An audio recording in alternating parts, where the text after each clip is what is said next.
குறுக்கு விசாரணைக்கும் வாதத்திற்கும் உள்ள வித்தியாசம் என்ன? Difference between cross examination and arguments.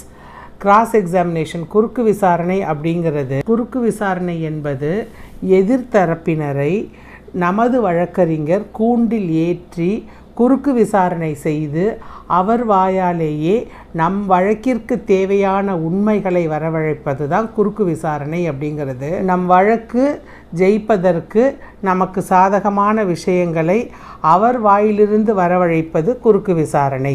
இதை தான் கிராஸ் எக்ஸாமினேஷன் அப்படின்னு சொல்லுவோம். அடுத்தது ஆர்கியூமெண்ட். வாதம் அப்படிங்கிறது ஐஏஎஸ்லேயும் வரும், மெயின் வழக்குலையும் வரும். இதில் நான் சொல்கிறது மெயின் வழக்கை பற்றி தான் சொல்கிறேன். ஆர்கியூமெண்ட்ஸ் அப்படிங்கிறது அந்த வழக்கு, மெயின் வழக்கு ஆரம்பித்த நாள்லேருந்து நான் இந்த குறுக்கு விசாரணை முடிந்த வரைக்கும் நடந்த நிகழ்வுகளை எல்லாவற்றையும் நம்மளுடைய கட்சிக்காரருக்காக வாதாடி வழக்கின் உண்மைத்தன்மைக்காக ஆரம்பத்திலிருந்து நடந்த உண்மைகளை எல்லாவற்றையும் வாதாடுவது தான் ஆர்கியூமெண்ட்ஸ் என்பது. இதில் பார்த்தீங்கன்னா குறுக்கு விசாரணையில், கிராஸ் எக்ஸாமினேஷனில் அவர் வாயாலே, எதிர்த்தரப்பினர் வாயாலே அவர்கிட்டேருந்து உண்மையை வாங்கிடுவாங்க. அந்த மாதிரி உண்மையை வாங்கும் பொழுது அதையும் பேஸ் பண்ணி ஆர்கியூ பண்ணிடுவாங்க. இது எல்லாவற்றையும் சேர்ந்து செய்வது தான் ஆர்கியூமெண்ட்ஸ் அப்படிங்கிறது.